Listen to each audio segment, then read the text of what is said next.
Science fiction's greatest job and greatest trick has been to influence the future, to inspire futures, or to warn people about futures. Some of the fiction I write is activist, which doesn't mean that it's not also driven by this aesthetic desire to make the best story I can. The way the law stands now is if you have a product that has a copyrighted work inside of it, anything with software, it ceases to be your property. It becomes something that you are a tenant of. We are one RFID sensor away from dishwashers that reject third-party dishes. We are one machine vision system away from a toaster that rejects unauthorized bread. You should be able to always tell your computer what to do, not anyone else. Not the police, not the government, not a corporation. When you start writing, it's almost always because you're inspired. But you're not going to be inspired most of the time. Now, what's the realistic plan? If you can't write every day at the number of words that you've been planning to write fewer words and still write every day.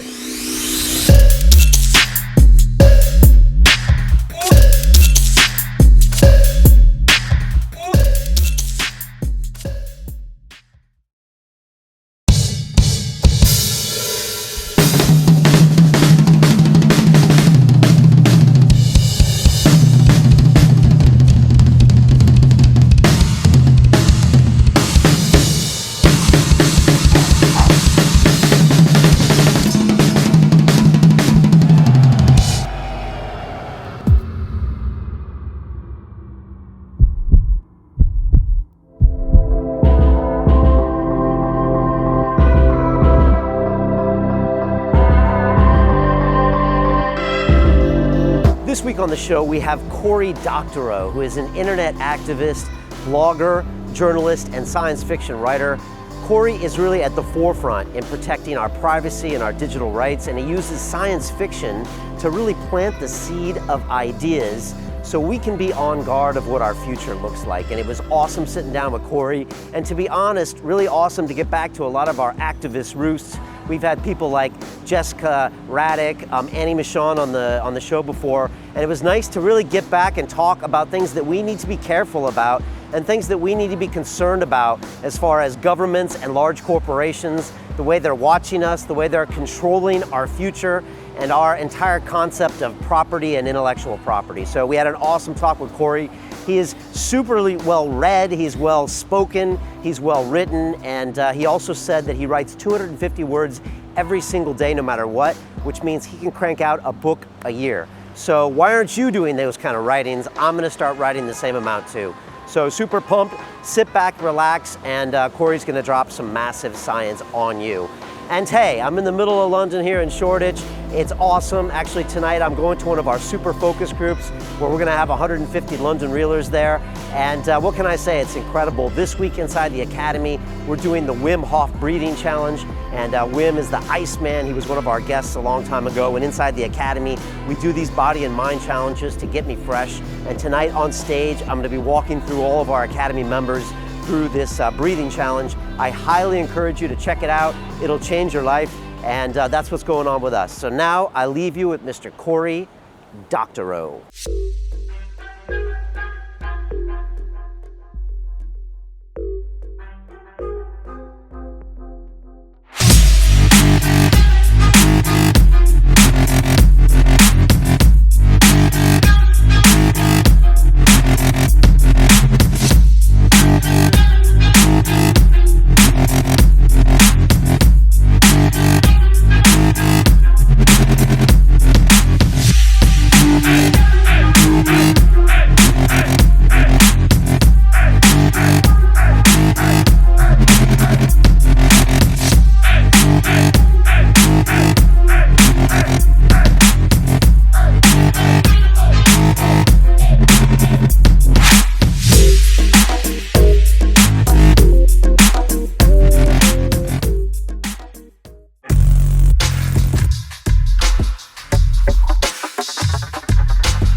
This is London Real. I am Brian Rose. My guest today is Cory Doctorow, the Canadian-British blogger, journalist, science fiction author, and internet activist.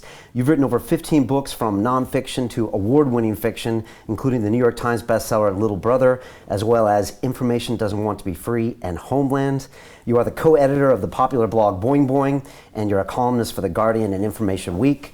You've been named one of the web's top influencers by Forbes magazine, and your next novel, Walk Away, is expected April 2017. Cory, welcome to London Real. Thank you very much. It's nice to be here. It's awesome to have you here. It's awesome to have you back in London. And I was just wondering what it's like to be here. I know about a year ago you left and moved to LA and posted a blog post about why you were leaving. And I just wondered, what's it like to be back? And has your brain changed thoughts as far as what London still is or what LA is like, all that stuff? Well, we did feel a bit like we dodged a bullet when the Brexit vote came down, but of course we've had the impending US election through the whole time that we've been in Los Angeles. And so I don't want to get too smug about living somewhere where the politics are marginally more sane, because they are manifestly not more sane, at least some of the time, in the US. It's not my first time back since we left, and each time it's a bit of a snapshot.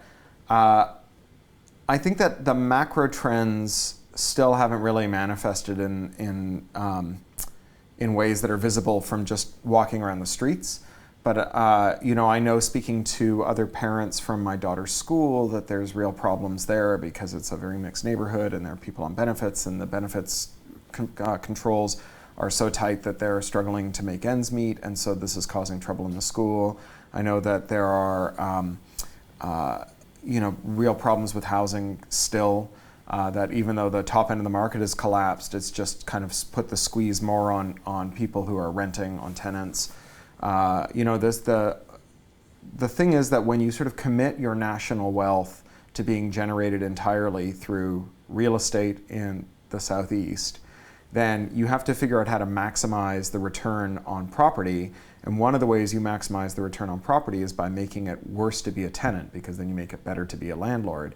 What that means is that the people who can't afford the property, which becomes steadily more expensive, get a steadily worse deal. And so it's kind of the worst of all worlds. And that continues to manifest itself. The parents of adult kids that we know continue to really struggle with that, and with the idea that a thing as foundational as shelter has become an asset class to maximize instead of a thing to ensure everyone has. I always think about what it would be like if the government committed itself to doubling the price of food in 5 years. We would all be aghast. But if you look at Maslow's hierarchy of needs, food is just one below shelter.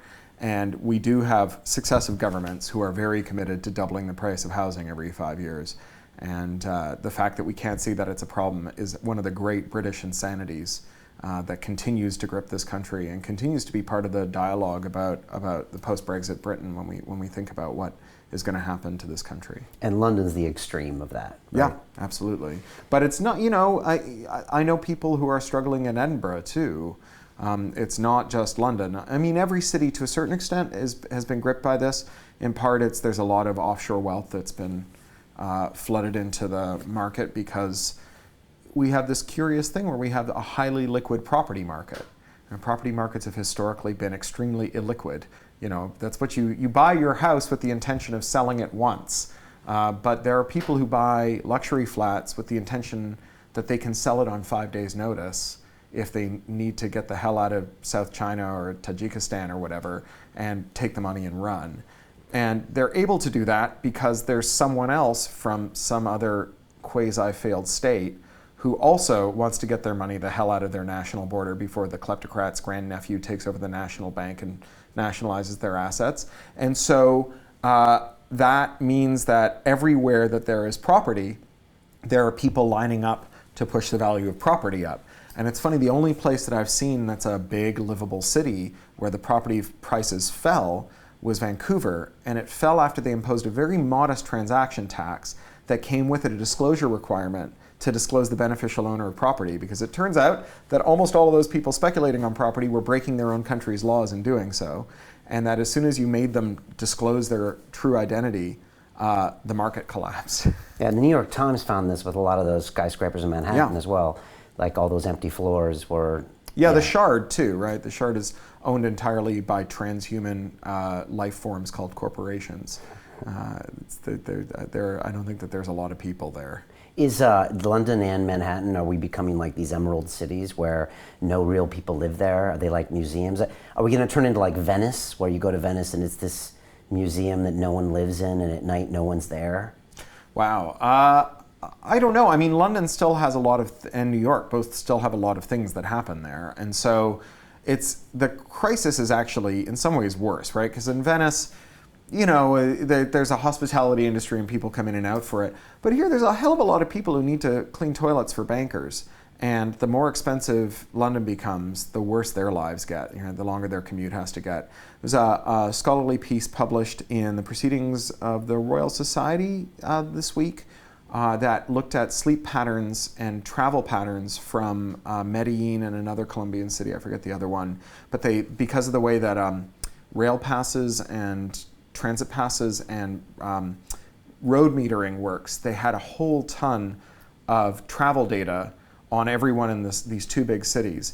And what they found was that poor people and rich people have the longest commutes, right, in terms of miles traveled, which kind of makes sense. But poor people's commutes took the longest, substantially longer, and they left for work a lot earlier, and they came home from work a lot later. And that basically being rich doesn't just mean that you get a bigger house and a bigger car and better food and your kids have a better life. It means that you get more sleep, right? Like, and all of those things associated with sleep deprivation, you know, depression, weight gain, other forms of illness, cognitive impairment, and so on, are visited on people who have very long commutes. This is why when you move to LA, the first piece of advice anyone will give you if you're moving to LA is choose a place that minimizes your commute, because your quality of life there is entirely determined by the length of your commute. Mine's my garage, so it's a very easy commute. How is LA? Like, how are you finding that transition? What's the pro and con of being in LA? So I don't live in LA proper. I live in Burbank, which is part of LA County, and it's close enough that I can get into town. We go to the beach every couple of weeks. Without traffic, that's a 35-minute, 40-minute drive. With traffic, it's like, you know, how many days have you got? Burbank is a weird little village in a big megalopolis. As I was saying to you before we started, Burbank was the center for Lockheed Martin, and it was also where all of the skilled tradespeople for the studios lived. And so our neighborhood, you know, Burbank Boulevard, has got the union halls for the sign painters and the plumbers and the electricians and the set builders. And so it's like Makertown, USA. Like, it's got the best DIY shops you could ever ask for. And it's got like an automotive bookstore and an aviation bookstore. And it's got 2 stores that sell gas-powered model plane accessories, and 2 train stores, and a die-cast store, 3 year-round Halloween stores. I mean, there's only one little grocery store, but you know, if you ever need a fright mask at 2 in the morning, you've come to the right neighborhood. We have a 2-mile-long walkable retail strip, Magnolia Boulevard, that has no chain stores on it. Like, apart from a Bank of America, there's not one national brand on this whole strip down the middle of our town, and it's walkable. I have an Olympic pool that's like a 5-minute walk from my front door that's run by the city. The city is like the town that neoliberalism forgot. It's highly unionized because of the studios. And then the city itself has done almost no public-private partnerships. And so when you need a city service, they send someone who works for the city out, and they come out quickly and they do an amazing job because they're responsible to the councilor and they're responsible to you. And so our tree in our backyard hit the power line. 15 minutes later, a couple of guys from Burbank Power were there. They trimmed the tree and they were like, we noticed you've only got a little hatchback in the driveway. You're gonna have a hard time hauling these branches away. And I said, yeah. And they said, well, why don't we just chop them up? We're not supposed to. We'll chop them up and take them away in our truck, because we got an extra 15 minutes. Why not? Be a neighborly thing to do. And so, you know, apart from the fact that it's like mired in crazy American politics and crazy Californian politics, and there's a world-killing drought on, and, you know, maybe in 6 weeks or 2 weeks, we're going to elect a demagogue who says that, you know, if he doesn't get elected, he's going to burn the country down, and if he does get elected, he's going to deport 16 million people. It's great. I mean, those are the pros and the cons. We got our green cards, which was tedious and awful and much harder than attaining permanent residence here, although it's kind of an apples and oranges comparison because I married a British person to get permanent residence here and then became a citizen. Okay. And well, I didn't marry her in order to do that. I married her, and that, as a consequence of that, I was able to do it. In the US, we had to transition to green cards, and we did it in the easiest way possible. I had an alien of extraordinary ability visa, which has a fast track to a green card. And even so, it took us just 8 months to assemble the documents, and the bureaucracy was very frightening and hard to navigate in a way that it was much simpler here. Interesting. And political-wise, I don't want to spend too much time on it, but what's it been like being there to watch all this happen? Of course, we haven't really seen anything like this before. Just like your quick take on what you've seen and what might happen. Yeah, I mean, it's an interesting question. The real question, I think, is to what extent are people supporting Trump out of a tribal identity or out of the fact that they dislike Hillary, which is a position I'm not entirely unsympathetic with, although I probably dislike her for different reasons to them. But I'm not fond of her coziness to the finance industry, and I think she's kind of a warmonger. But I don't think that she's literally the devil, as Alex Jones said recently. But to what extent they're supporting Trump for that, and to what extent, and so is it a plebiscite on Republican identity or anti-Hillary sentiment, or are we having a plebiscite seemingly on white supremacy? And that's a question that's like really hard to answer. And you know, to the extent that like I'm able to look at it with fresh eyes, it's because I have to explain it to an 8-year-old, our daughter, and she's, for her, it's a very easy set of decisions, right? So first of all, there's the guy who doesn't want to deport immigrants, right? Or the guy who wants to deport immigrants, and she's an immigrant, and he doesn't like refugees. And my dad's a refugee. Oh, I'm sorry, I shouldn't have hit the microphone there. Right. My dad's a refugee, right? And he doesn't like brown people, and she likes brown people. And so, you know, all of those make it really easy. And then Hillary's a woman, and she's a girl, and she really wants to see a woman be president. And so for her, it's a relatively straightforward decision. But then she's like, why do Trump supporters support Trump? And that's a tough one. The other interesting thing has been she keeps asserting confidently that Hillary is going to win because no one she knows supports Trump. And I have to keep explaining like self-sorting and homophily, which is where people who are similar tend to hang out with one another, and selection bias. It's kind of been a good way to talk about statistical, literacy. But she remains very convinced that like she has an accurate sample of America in her middle-class Burbank public school, state school, right? Which I think when she gets older, it will be really interesting to discuss that with her because I think it's making quite an impression on her. And when we look back in 5 years, will we be able to explain the Trump phenomenon? We'll be able to point and say the nation was feeling this and they panicked and they did this, because I don't believe that America is a nation of white supremacists and all these other things, but maybe I am hanging out with the wrong people. I don't know. Well, maybe we'll take a break from digging through the rubble with our long poles looking for canned goods to speculate on the causes of the downfall. Could be that bad, huh? Yeah, I don't know. I mean, I think that like Trumpism is pretty clearly, but in a way that's difficult to articulate, connected to instability in lots of places. And I had a really interesting discussion about what has, in this election, we've started to call the Overton window. It's this old political science term of those things that are legitimate to talk about in politics. Brexit obviously was not within the Overton window, and then it was, and now, anti-migrant sentiment has moved into the Overton window, but also, so too has some, being pro-gay marriage and lots of other things have moved in and out of the Overton window. And I met this woman who was an activist from the Middle East. She'd been #1 on Gaddafi's kill list. She lives in Canada now. And we were talking about the Arab Spring and the election of the Muslim Brotherhood in Egypt, who are, a reactionary party of people whose political ideals are lacking in many ways, but who are also legitimately elected by a significant majority and also deposed through an act of lawless military coup. Yeah. And I said, when I look at what happened in Egypt, the only explanation I can find for that vote for the Muslim Brotherhood is that for a long time, the Overton window in Egypt did not include the extremely obvious fact that their crappy dictator got tons of money and guns from America because he was friendly to Israel. Even though that was completely obvious to everybody on the ground and everywhere else in the entire world, the official party line of all the mainstream political parties was, we support Mubarak because he's amazing at his job, even though he was manifestly terrible at his job.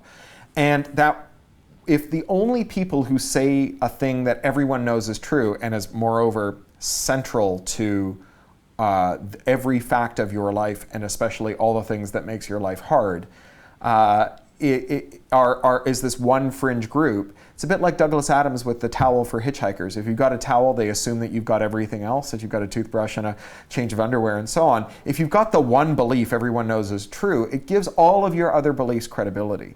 And I think that if you look at the populist movements that nevertheless had lots of things that were lacking in them, that were triumphant or are on track to become triumphant, Brexit being one of them, but also the right-wing movements in Greece and Spain, that they do say some things that are true that no one in the mainstream of politics says, right? Like, so, you know, Trump says elections are, or politics are governed by money. And that the fact that politicians need to spend, in the US Congress, 4 hours out of every 8 they spend on the job calling millionaires, asking them for more money, influences the kinds of policies that they make, right? Like, that is so obviously totally true. Yeah. And the fact that no one else in the mainstream, apart from Sanders, who not coincidentally gained a lot of support and nearly took the nomination, is willing to say it, probably accounts for a certain amount of his credibility. And the fact that, like, for all the EU's many beneficial elements, it's also a thing that imposes austerity and is often a creature of the finance industry and has lots of other areas in which it's deficient, like the way that it negotiated ACTA and TTIP. That fact is not a thing that Labour talks about, it's not a thing the Lib Dems talk about, and it's not a thing that the Tories talk about, but it was a thing that Farage talked about. And all of the other things he said about migrants were, like, just wrong. Like, you know, you're entitled to your own opinions, but you're not entitled to your own facts. And his facts were wrong. The numbers of people, what they do to the economy, how they affect our benefits, and how they affect our services, they were just factually wrong. But he said one thing that was factually right, that was really, like, salient to the daily lives of Britons, and that everyone else denied. And I think it gave him some credibility. And I think we have these undeniable contradictions in our world today that have a lot to do with income inequality, with the primacy of finance, with the cult of fiduciary duty that says that if you can make £1,000,001 polluting and get fined £1,000,000 for having done it, you have a duty to your shareholders to do it so that you can disperse the one surplus pound to them. You know, all of these things, I think, are contradictions that are intrinsically destabilizing. You know, the concentration of political power in the hands of petro companies that are able to deny climate change. These things are salient and they're not going anywhere and they're headed for rupture. And one of the things that all of these populist movements have in common, the ones I support and the ones I oppose, is that they have at least one thing that they talk about that's outside of the realm of our normal political discourse and that everyone can see at a glance has to be true. And then all the other things they say take on credibility. And I think that in 5 years, when we look back on Trumpism, we will be mired in more of these weird manifestations. You know, like, so California, you asked me what California is like. California's got this weird direct democracy thing where they can, if you have enough people who nominate a political issue to be on a ballot, then in the elections, the whole populace votes up or down on these ballot initiatives that take on the force of law and can't be repealed without a countervailing ballot initiative. And in California, there have been a bunch of ballot initiatives. There's ballot initiatives that limit how much the state can tax and also how much it can borrow and require it to spend a certain amount on education, roads, and so on. And the numbers don't add up, right? They are required by law to spend more than they can take in or borrow. And having been trapped in this contradiction, they take all of the things that are not mandatory, that are discretionary, and treat them in the most completely bizarre way possible to try and shore up this untenable system. So parking tickets in LA are crazily high because it's one of the few things where the government can levy a fine without having to without having to have a plebiscite on whether or not the fine can pass muster. And when you are required to spend a certain amount of money every month, and you're also required not to take in that amount of money every month or borrow it, you have to find it somewhere, right? Every loan shark has figured out that if you break someone's knees, they'll find you the money, right? We have figured out a way to find the money in LA, and it's crazy parking tickets. Where we have these contradictions in our society that are urgent and salient and cannot be resolved in our normal political discourse, abnormal things will happen. And all of those contradictions are only going to get more urgent over the next 5 years. And they're interrelated, right? Why do we have climate denial? Well, because power is concentrated in the form of money in a few hands of people who benefit from climate denial, and the costs of climate denial are diffused among many people. And so as a political force, the concentrated wealth of climate denial can outspend the diffused costs of climate change in the hands of the many. And so we will always have crazy climate policy until those facts change. Why does the European Union, when it created its privacy directive, why did they create this category of data called de-identified data that is basically, you have to treat data in the European Union with an enormous amount of care unless you de-identify it so that the people in the data set allegedly can't be identified, which is a thing every computer scientist who doesn't work for a surveillance company thinks is totally impossible. But they created this category and they said effectively, take industry best steps to de-identify your data, and you can treat it as though it has nothing compromising in it. Fold it, spindle it, mutilate it, sell it on, violate your terms of service, treat it as though it has no salience to the lives of the people from whom it was collected. Well, the reason is that the costs of privacy breaches are widely borne and diffused, and they're small in the individual case. Sometimes they're big. The people in London last year were stealing houses by forging duplicate deeds using information from privacy breaches and then going to Foxtons, who are exactly who you'd go to. Yeah. Okay. Yeah, down in Hyde Park. If you wanted to pick one sharp dealing estate agent, it would definitely be Foxtons. So they went to Foxtons and they said, I am the rightful owner of this house. I happen to be Iranian, and I will be leaving for Iran as soon as you can sell it for £2 million cash and hand it to me in a sack, which they proceeded to do. And this person buggered off to parts unknown, probably Iran. And the person who owned the house found themselves not in possession of it anymore. So sometimes the costs are high, but usually they're low. Usually it's the nuisance cost of calling up and changing credit card, or maybe the higher nuisance cost of being stalked by creeps. But the benefits are hugely concentrated, right, into these billion-dollar empires. We'll never get good policy. So 5 years from now, if we're not digging through the rubble, we will be shaking our heads and going, what are we going to do about these irreconcilable contradictions that have manifested themselves, and that with our political system having concentrated benefits in the hands of the people who benefit from us not acknowledging these contradictions, won't allow us to talk about it. We will be having more weird politics. I mean, so in a way, it's good that Trump is actually getting us to talk about this campaign financing. Yeah, maybe, if he is. But the problem is that he just said that and then immediately went on to say, but the real issue isn't just that. It's brown people and women and people who you fear and hate, and the lack of beautiful walls. Right. And so what you do pretty much across the board is kind of point out these discrepancies, like you just described to me now in the last 5 minutes, of policy, perception, economics, and then all the twisted ways they distribute it out, right? And all the massive injustices that happen on the tail end, sometimes 10 years later, 20 years later. Is that a good summary of I think that's not bad, yeah. I feel like we, on the best days, I feel like we inhabit a moment of peak indifference, where although most people don't know about these issues well enough to care about them, the number of people who care about them only goes up from here. And so to use a very Canadian metaphor, I want to skate to where the puck is going to be, right? So I feel like our major risk here is nihilism. That, like, as with climate, it's getting to a point now where there are people who are saying, well, the climate's going to change no matter what. We've already put all the carbon into the atmosphere. We might as well eat the last pandas while they're still around, because someone's going to eat them. And, get a boat, right? as opposed to like doing something. So they're just acquiescing. Yeah, it's nihilism, right? Nihilism, if you're British. Yeah. What's the point in worrying about it? What's the point in... Yeah, if it's a foregone conclusion. And so I feel like all of these contradictions do have solutions, right? Like they are tractable. And moreover, that they can only be solved through collective action, right? Like no one's gonna solve climate change by recycling, right? We're gonna solve climate change by coming up with big globe-spanning accords that have us all working in cooperation. I mean, we're not gonna get renewables that work unless we can forge deals between the places where the tides are high and the sun shines and the places where they aren't. And given that we only have one atmosphere between all of those countries, whether or not the sun shines there, whether or not the tides are high, we do have to have those agreements, because if we leave out the places where the sun isn't shining, where the tide isn't high, then they will pollute the rest of us to death.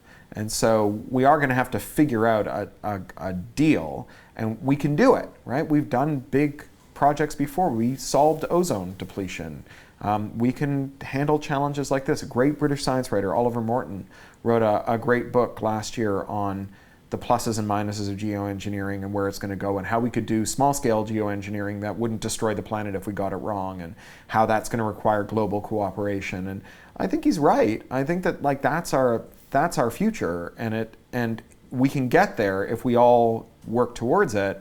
But we can only all work towards it if we don't all believe that it's a foregone conclusion that everything is going to melt, and therefore we might as well just not even try. Might as well enjoy ourselves while we can. How do you get people's attention then when it comes to that? How do you snap them out of that nihilism? Well, fiction is a useful tool for it. Did you stumble on the use of fiction, or did you always know by reading fiction how powerful it could be? I mean, science fiction in particular, like Heinlein said, the three modes of science fiction are what if only, and if this goes on.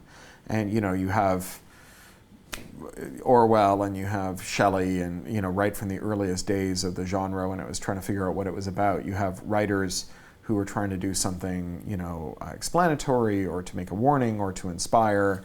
And there's this story science fiction readers and writers sometimes tell themselves, that science fiction is a predictive literature, which I think is just manifestly wrong. I think that science fiction writers, they're like Texas marksmen. They fire a shotgun into the side of a barn and then draw a target around the place where the pellets have hit, tell everyone what a great shot they were. Science fiction makes a lot of predictions, and most of them don't come true. It would be amazing if you made that many predictions, if some of them didn't come true, though.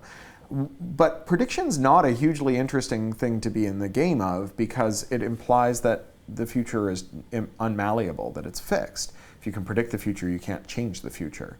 And science fiction's greatest job and greatest trick over the years has been to influence the future, to inspire futures, or to warn people about futures.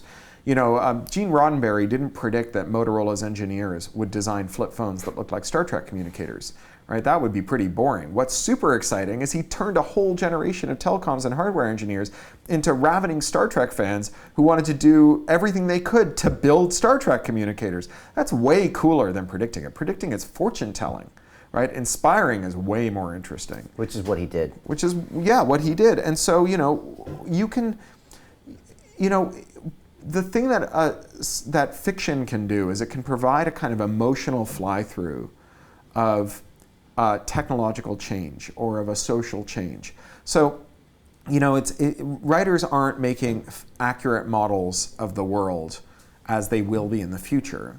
It's more like a diagnostic exercise. Like when you go to the doctor with a sore throat, she takes a swab off the back of it, she rubs it in a petri dish and leaves it for the weekend, and she comes and she looks at it under a microscope on Monday and can tell you something important about what's going on inside of you. But she isn't doing that because the petri dish reflects accurately how your body works. It's because it's inaccurate in a really useful way. One salient fact about your body is the whole world in the petri dish. And what a science fiction writer can do is pluck a single technology or social factor out of the world and spin up a world in a bottle where that one fact becomes the overwhelming fact. In the old days, writers like Harry Harrison used to write novels like Water World and Tech World and Spaceship World, where it's just like one thing would be there, right? So writers take this one thing, they expand it to take over the whole world, to give you a sense of what that world might feel like, to give you a way of interrogating how that technology or that social change might affect all the different pieces in your life. So imagine it was like 47 and the peace dividend was on us, the war was over, we don't have to spend money on bombing things or figuring out how to dig out rubble anymore, and we're trying to figure out what to do. And someone comes along and says, I have this amazing idea. We have these new TV cameras that we developed in the war, we have new screens and wireless technologies we developed in the war. We'll put a camera in every sitting room, in every corridor, in every corner, and we'll be like men as gods. We will see everything. No sin will go undetected and therefore unpunished. In the Sermon on the Mount, Jesus says, God's eye is on the sparrow. Our eye will be on the sparrow. We will be divine in our ability to see all that happens in the world, right? At the time, all the arguments about why you would want to do that are pretty abstract. Like, it would feel creepy. I can't really tell you why, but that feels wrong to me. But then later in 47, a guy named Eric Blair, writing under his pen name George Orwell, publishes a book called 1984. And like a year after that, we could explain why that was wrong. We could say it would be Orwellian, right? He gave you the kind of blood and sinew in the argument that's missing when you're talking about it in the pure abstract. And that's an amazing thing to have done. It persisted all the way to the Blair years, where for some reason we decided that 1984 was a manual for statecraft. But up until then, it did a really good job of helping us discuss this. Yeah, I mean, the pilot episode of Yes Minister, or the second episode, season 1, episode 2, is called the Big Brother episode, and it's about a plan to build a database of all of the personally identifying information and potentially compromising facts of everyone in Britain, and how this minister can't possibly defend it because it'd be so ripe for abuse, and in the end the plan collapses, right? And so this was Yes Minister, right? This was like really early on. We were using Orwell to talk about how that technological change might happen. That's what we can do to get people to care. Or it's the thing I can do. It's the one thing I know how to do to get people to care. Right. And so you saw that when you read a book like that. I guess it's because we understand narratives so well as humans, like those click in our brains. And so when he tells us this story and we imagine this world, all of a sudden, like you said, it's Orwellian. Whereas you could explain it ad nauseum without a story behind it, and we can't connect with it. Without a person behind it. I mean, when you think about fiction, fiction's weird anyway, because it's by definition, it's inconsequential, right? Nothing that happens to fictional characters matter because they're not real people. So like the most tragic death in literature, Romeo and Juliet, was less tragic than the yogurt you ate with your breakfast because that was alive and now it's dead. And Romeo and Juliet were never alive and so they never died, right? And yet we have this like super limbic response when we read, like we cry, right? And we laugh and our heart pounds, this like autonomic response when we consume fiction. And it's a mystery when you think about it that way. And my theory about it is that the way we experience other people is by trying to model them in our minds, right? Like, if you ask yourself, what would my mom think of what I'm doing now? You're interrogating a kind of model that you built up of her. And this modeling happens continuously without any conscious intervention, very naively, right? If you go to school and someone says, have you met the new kid, she's weird, you've already got a stick figure with a sign hanging over it that says new kid and then parentheses weird. Even though you've never met the person might not even exist, right? We have models of people who are dead, we have models of people we'll never meet, and our subconscious builds that model when we're reading. And we experience empathy with other people through those models. When something bad happens to someone you love, if you get a phone call and your dad says, your cousin Fred fell down the stairs and broke his leg, the feeling you get of empathic sympathy for him is because you're imagining your model of Fred in pain. And you can see how much that hurts him, and so you can feel it too. Ironically, I think the same thing happens in reverse for writers. When you start writing, it's like you're doing a puppet show for yourself, like, hey kids, let's go on a quest, that sounds great, right? And as you work, I think that this model in the back of your mind, it's just building up this dossier on your characters because it doesn't know that you're making them up.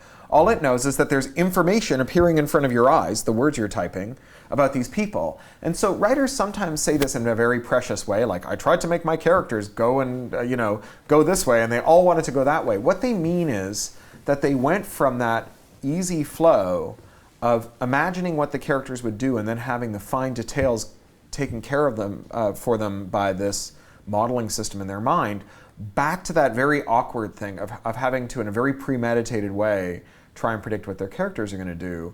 So we give people empathy in stories for imaginary people who are in imaginary situations, but it helps them think about how they themselves might experience real ones. And you as a writer, you become the same way. You slowly, Sure. They start as puppets, but they end up as people you really care about. Yeah, and this is why, like, the whole debate about fanfic, I think, is so mistaken. So fan fiction, you know, fans will write their own stories about writers' characters. Right. And the writers say, but those are my characters. You can't write stories about them. You're putting them into situations that are wrong. They feel wrong to me. They feel wrong to me because I know what those characters would do. Which is to say that, like, when I transmitted this model from my head to your head, it arrived in a slightly different state so that they're not in sync anymore. But the reason you want to write fanfic after you finished my book is the same reason you can imagine what your mom would do even when she's not in the room, because the characters are alive in your head, right? A writer whose audience doesn't have the characters alive in their head is a writer whose audience didn't enjoy the book, right? Didn't have the aesthetic experience of caring about imaginary and consequential people in a way that felt consequential and real. And so that's how we get to good literature. That's where the aesthetic experience of literature springs from. And the insistence of writers that readers not assert that they know what the characters would do better than the writers is really contrary to the business of trying to get people to give a shit about your characters. Right. So they should take the compliment. Yeah, it just means it worked, right? I had the author Irvin Welsh in here, and he said that he actually constructs playlists for his characters, like audio playlists, and he listens to them when he wants to get in their headspace and stuff. That's really cool. Do you go that far? No, you know, I started selling novels really in earnest while I was doing a startup, and then while I was being European director of a non-governmental organization, and I was traveling really hard, like 27 days a month, and I stopped plugging in my fridge. I was traveling so much. And so I had to be able to write whenever there was a moment, like literally on the escalator, running up from the tube, whatever. I would try and write a page a day, which is a novel a year, 250 words a day. And in order to be able to just sit down, put my fingers on my keyboard, and start writing whenever there was a moment, I had to really flense myself of any kind of ceremony. I just made having the right music, or back when I was a smoker, having a cigarette, or having my first cup of coffee, or it having to be at a certain time, I made all those things optional. And if I found myself like associating a habit with writing, I tried deliberately not to make the two associated, so that writing was its own thing. Writing is the thing that I do. And you know, writing when you're inspired is great, but you're not going to be inspired most of the time. And I think that it's natural that writers want to be inspired writers, because when you start writing, it's almost always because you're inspired, right? You have an idea for a story and you start writing and it feels great. I mean, being good at something is just not noticing that you're practicing because it feels good, right? No one's got talent, right? Talent is just not realizing that you practiced. And so, you know, that feels great, and that's how you get to the point where you're like, oh, I really want to write. But at that point, if all you do to make yourself whole and sane and employed and keep a roof over your head and feed your family is work when you're inspired, you are going to be miserable and desperate, right? Because one thing about inspiration is it rarely strikes when you're unhappy. And one of the things that makes people really unhappy is feeling uninspired. That doesn't end well, right? And so you have to figure out how to write when you're not inspired. And one of the ways that I got there was this key realization that when I looked back on my work, I knew that there are days when I'd written when I felt really good, like angels were directing me. And then there were days when I felt like the words were being pulled out of my fingertips with fish hooks, and they're just terrible. Each word dumber than the last. But 6 months on, I couldn't tell the difference. Right. So you read it and you couldn't tell which chapter you wrote. It was endocrinological, right? It was like, this reflected my stress levels, my sleep levels, and my caffeine levels, and my blood sugar levels, but not the words. And so realizing that in the moment I was unqualified to judge the quality of the words that I was writing was what kind of gave me leave to be able to write whenever it happened.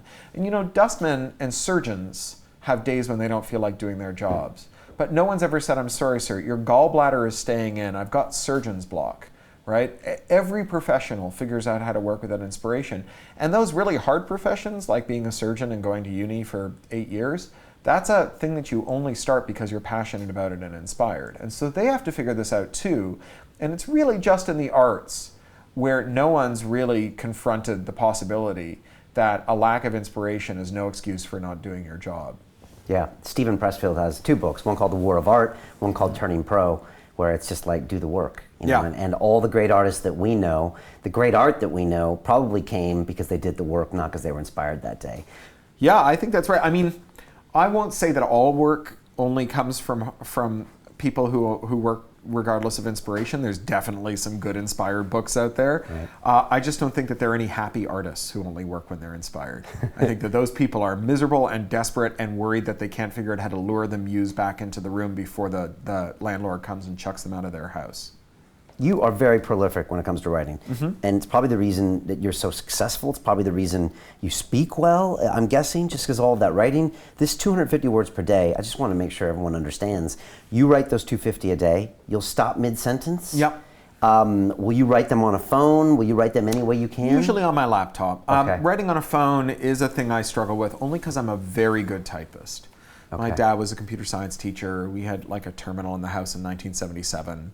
And I never really learned to write cursively, and I learned to type really early. So did you take a typing class? No, okay. I'm a 75 word a minute self-taught typist. I saw you typing out on the stoop out there. Oh yeah. So this is true. Cory really does. We have 5 minutes. You were jamming away. I don't know if you were blogging or something. No, I was writing a column for MIT Tech Review, a feature for MIT Tech Review. Okay. Yeah. So you really do write, and you put in those 250 words. And again, for people that want to know, that's a novel a year. Yeah. Yeah, page a day is about a novel a year. Which adds up. Yeah, and it's not always 250 words. Sometimes it's longer. I wrote Homeland, the sequel to Little Brother, 2,000 words a day, and I wrote most of it while touring Germany with my novel For the Win. And the way that worked, I was doing 2 cities a day. So get on a train in the morning, go to a school, go to a bookstore, get on a train, go to a school, go to a different bookstore, wake up in the morning, do it again. And I traveled with my German translator, and he would read for half an hour in German, I'd read for half an hour in English. And while he was reading in German, I had nothing to do on the stage, so I wrote Homeland. And no one minded, right? Like at first I was like, are they gonna think this is weird? But inevitably some kid would say, Herr Dr. Professor Doctorow, what are you writing on the stage? And I would say, oh, I'm writing the sequel to Little Brother. And they go, oh, it's so cool. So it was great, so right? You type on stage while they were speaking in German. Yeah, because I speak enough German to like order a beer or tap water. I grew up speaking Yiddish, so I can speak horrible Germanic sounds that almost turn into German words. Continue watching this fascinating conversation for free by clicking on the link below to visit our website, and I'll see you on the inside.